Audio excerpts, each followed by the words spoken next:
തിയേറ്ററുകളിൽ ഇപ്പോൾ 2 വാഴ ഓടുന്നുണ്ട്. ഒന്നൊരു മലയാള സിനിമയാണ്, 2 തമിഴ് സിനിമ വാഴൈ. കൺഫ്യൂസ്ഡ് ആവണ്ട, നമ്മളിന്ന് ഡിസ്കസ് ചെയ്യാൻ പോകുന്നത് മാരി സെൽവരാജ് ഡയറക്റ്റ് ചെയ്ത വാഴയാണ്. മാരി സെൽവരാജിൻ്റെ 4th ഫിലിമാണ് വാഴൈ.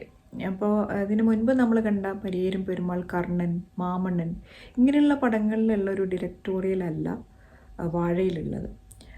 അതായത് ഒരു സബ്ജക്റ്റ്, മാരി സെൽവരാജ് എടുക്കുന്ന സബ്ജക്ട്സ് അത് ഡെലിവർ ചെയ്യുന്ന അത് ഡെലിവർ ചെയ്യുന്നതിൻ്റെ ഒരു ഹൈ ഇമ്പാക്റ്റ് ഉണ്ട്. ഓഡിയൻസിലേക്ക് അത് എത്തിക്കുന്നത് വളരെ ഹൈ ഇമ്പാക്റ്റോട് കൂടിയിട്ടാണ്. അങ്ങനൊരു അപ്രോച്ചല്ല വാഴയിലുള്ളത്. വാഴ കുറച്ചും കൂടിയും കമേഴ്സ്യലി വയബിളാണ്. അതേപോലെ തന്നെ വളരെ സോഫ്റ്റ് ആയിട്ടുള്ളൊരു അപ്രോച്ചാണ്. അപ്പോൾ ഇതിൻ്റെ റീസൺ എന്താണെന്ന് വെച്ചാൽ, ഇത് മാരി സെൽവരാജിൻ്റെ പേഴ്സണൽ ലൈഫുമായിട്ട് വളരെയധികം കണക്ട് ചെയ്ത് നിൽക്കുന്ന ഒരു സംഭവമാണ്. റിയലായിട്ട് ലൈഫിൽ നടന്നൊരു സംഭവമാണ്. അപ്പോൾ അത് 2 ഏർലി ടീനേജറുള്ള 2 കുട്ടികൾ, ശിവനയന്തൻ, ശേഖർ, ഇങ്ങനെ 2 കുട്ടികളിലൂടെയാണ് ഈ സ്റ്റോറി പറഞ്ഞു പോകുന്നത്. അത് അവരുടെ തന്നെ കഥയാണ്. അതിലൂടെ തന്നെ ഒരു ഗ്രാമത്തിൻ്റെയും അവരുടെ വീടുകളിലെയും അവർ ചെയ്യുന്ന തൊഴിലുമായിട്ടൊക്കെ കണക്ട് ചെയ്ത് നിൽക്കുന്ന കുറച്ച് സംഭവങ്ങളാണ് ഈ സിനിമയിലുള്ളത്. അതുകൊണ്ട് തന്നെ സിനിമയുടെ കൂടെ നമ്മൾ കുറേ ട്രാവൽ ചെയ്യണം. അതായത് സിനിമയുടെ ക്ലൈമാക്സിലാണ് ഈ സിനിമയുടെ യഥാർത്ഥമായിട്ടുള്ള സംഭവങ്ങൾ നടക്കുന്നത്. അവിടെയാണ് ശരിക്കും നമ്മൾ ഇതുവരെ കണ്ട മാരി സെൽവരാജിൻ്റെ ആ ഒരു ഡിറക്ഷൻ സ്റ്റൈല് നമുക്ക് ഫീൽ ചെയ്യുന്നത് ശരിക്കും ഇതിൻ്റെ ക്ലൈമാക്സിലാണ്. ഈ ക്ലൈമാക്സ് വരെ പോകണമെന്നുണ്ടെങ്കിൽ നമ്മൾക്ക് കുറച്ച്, അതായത് സിനിമ, ഞാൻ ശരിക്കും ഇൻ്റർവെല്ലൊക്കെ കഴിഞ്ഞ സമയത്ത് ഈ സിനിമ ഏത് ഡയറക്ഷനിലേക്കാണ് പോകുന്നത് എന്നൊരു ഡൗട്ട് എനിക്ക് വന്നു. കുറച്ച് ഒരു ഡ്രാഗിങ് ഉണ്ട് അവിടം വരെ എത്തിക്കുന്നതിൽ.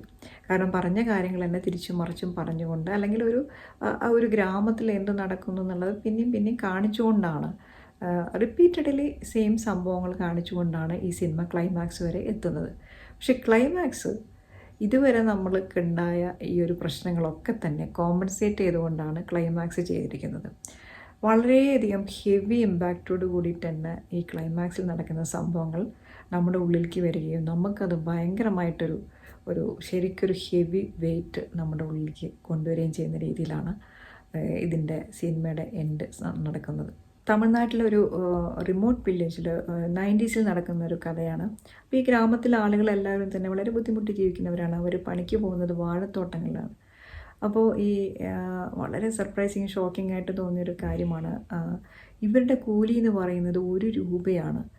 അപ്പോൾ ശരിക്കും ഇതിൻ്റെ ഒരു സഫറിങ് നമുക്ക് കൺവേ ചെയ്യാൻ വേണ്ടിയിട്ട് ഈ വാഴത്തോട്ടത്തിൽ ഇവർ വാഴക്കുല ഹെഡ് ലോഡ് ചെയ്ത് നടക്കുന്ന കുറേ ഷോട്ടുകളുണ്ട്. അതിൻ്റെ ഹെവിനെസ് നമുക്ക് ശരിക്കും കിട്ടും കേട്ടോ. നമ്മൾ ആ ഷോട്ടുകൾ ശരിക്കും നമുക്ക് കണ്ടു കഴിഞ്ഞാൽ മനസ്സിലാവും. അത് ശരിക്കും എസ്റ്റാബ്ലിഷ് ചെയ്യുന്നുണ്ട്. അതുപോലെ തന്നെയാണ് ഈ കുട്ടികൾ, ഈ ശിവനയന്തനും ശേഖറും സ്കൂളിലിരിക്കുമ്പോൾ അവരുടെ തലയിൽ ഈ ഹെവിനെസ്സാണ്. കാരണം വീക്കെൻഡ്സ് എന്ന് പറഞ്ഞാൽ അവർക്കൊരു പേടി സ്വപ്നമാണ്. അവരെ വാഴത്തോട്ടത്തിലേക്ക് പണിയെടുക്കാൻ വിടും. അപ്പോൾ ആ ഒരു ഹെവിനെസ് വെച്ചുകൊണ്ട് സ്കൂളിൽ ക്ലാസ്സിലിരിക്കുന്ന ആ ഒരു ഷോട്ടുണ്ട്. അതൊക്കെ ഭയങ്കര സ്ട്രൈക്കിംഗ് ആയിട്ട് തോന്നിയൊരു കാര്യമാണ്. അപ്പോൾ പാരലലി മാരി സെൽവരാജ് ഡെവലപ്പ് ചെയ്യുന്നൊരു ട്രാക്ക് എന്ന് പറഞ്ഞാൽ ഇതുപോലെ ഈ വാഴത്തോട്ടത്തിലെ ഈ കഷ്ടപ്പാടുകളും ഇതിൻ്റെ ഇവിടെ നടക്കുന്ന അനീതികൾ ക്വസ്റ്റ്യൻ ചെയ്യുന്നതും, അത് ചെയ്യുന്നത് നമ്മളെ കനി എന്ന് പറഞ്ഞ ക്യാരക്ടർ, അതായത് കലരേഷൻ ചെയ്യുന്ന ഒരു ക്യാരക്ടറാണ്. ഇങ്ങനെ പാരലലി ഒരു പ്ലോട്ട് ഇതിൽ ഡെവലപ്പ് ചെയ്യുന്നുണ്ട്.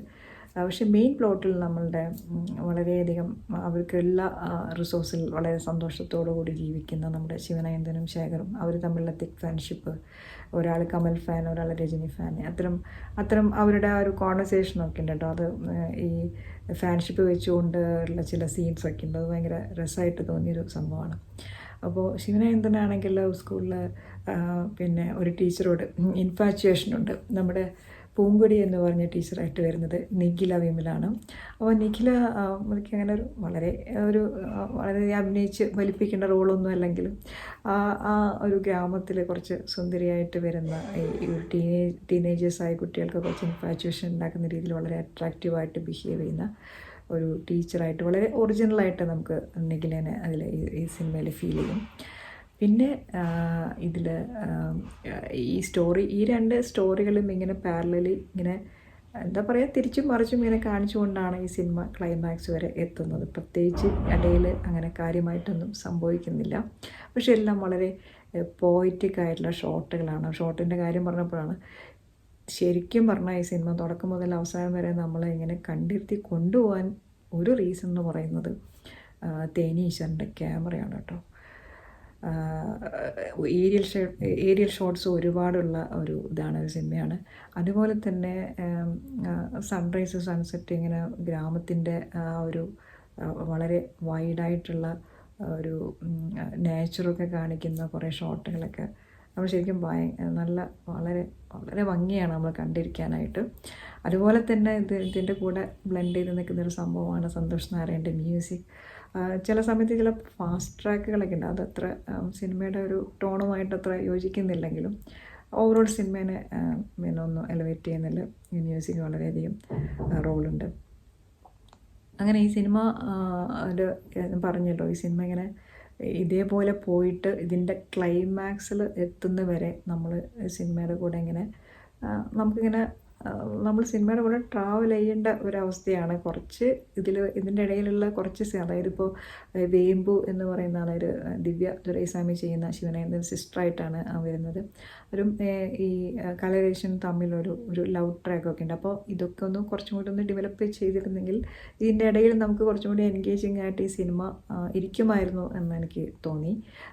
കുറച്ചൊക്കെ ഒരു ഷോട്ടുകൾ അതേപോലെ റിപ്പീറ്റ് ചെയ്ത് ഇതിങ്ങനെ ഇവരുടെ ഒരു ഫങ്ഷണലായിട്ടുള്ളൊരു ഗ്രാമത്തെ എസ്റ്റാബ്ലിഷ് ചെയ്യുന്ന രീതിയിൽ കുറച്ചും കൂടി കാര്യങ്ങളൊക്കെ കുറച്ചും കൂടി ഇവൻറ്റ്സൊക്കെ ഇൻകോപ്പറേറ്റ് ചെയ്തിരുന്നെങ്കിൽ കുറച്ചും കൂടി എൻഗേജിങ് ആവുമായിരുന്നു എന്ന് തോന്നി. എന്തായാലും സിനിമയുടെ എൻഡ് എന്ന് പറയുന്നത് വളരെ ഹെവി ഇമ്പാക്റ്റുള്ളൊരു എൻഡാണ്. അപ്പോൾ അവിടെ കാണിക്കുന്നൊരു ആക്സിഡൻറ്റ് ഒരു സീനുണ്ട്, അത് ബ്ലാക്ക് ആൻഡ് വൈറ്റിലാണ് എടുത്തിരിക്കുന്നത്. അത് വളരെ അധികം വലിച്ചു നീട്ടിയൊന്നും കൊണ്ടുപോയിട്ടില്ല, പക്ഷേ ഷോട്ട് വളരെ ഹെവി ഇമ്പാക്റ്റുള്ളൊരു ഷോട്ടാണ്. അതിന് ശേഷമാണ് ശിവനയനത്തിന് എന്ത് സംഭവിക്കുന്നു എന്ന് പറയുന്ന ഷോട്ടുകൾ വരുന്നത്. അത് അതിഭീകരമായിട്ട് നമ്മളെ ടച്ച് ചെയ്യുന്ന ഷോട്ടുകളാണ്. അപ്പോൾ മിക്കവാറും മാരി സെൽവരാജിൻ്റെ മിക്ക പടങ്ങളും, അതായത് പരിയേരും പെരുമാളിലും ഉണ്ട്, കർണനിലും ഉണ്ട് അഭിനയിച്ചിട്ടുള്ളൊരു ആക്ട്രസ്സാണ് ജാനകി എന്ന് പറയുന്ന അമ്മ റോളാണ് ചെയ്യുക.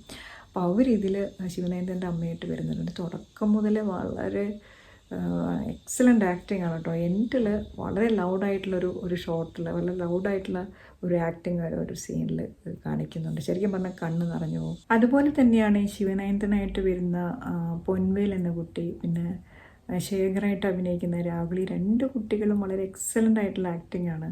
അവരുടെ ആ പ്രായത്തിൻ്റെ ചാബല്യങ്ങൾ, അവർ വാഴത്തോട്ടത്തിൽ പണിക്കാൻ പോകുന്നത്, അവരുടെ ജീവിത പ്രശ്നങ്ങൾ, ഇതെല്ലാം വളരെ ജെന്യുവിനും വളരെ ഇന്നസെൻ്റ് ആയിട്ടാണ് സ്ക്രീനിൽ പ്രസൻറ്റ് ചെയ്തിട്ടുള്ളത്.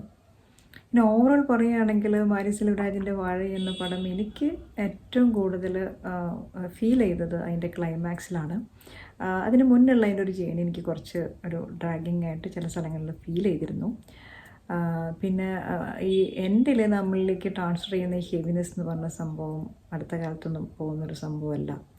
അത്യാവശ്യം ഒരു ലാസ്റ്റിംഗ് ആയിട്ടുള്ളൊരു ഇമ്പാക്റ്റ് അതിനുണ്ട്. അപ്പോൾ നമുക്ക് വേറൊരു പടമൊക്കെ ആയിട്ട് അടുത്ത് തന്നെ കാണാം. Thank you so much for watching.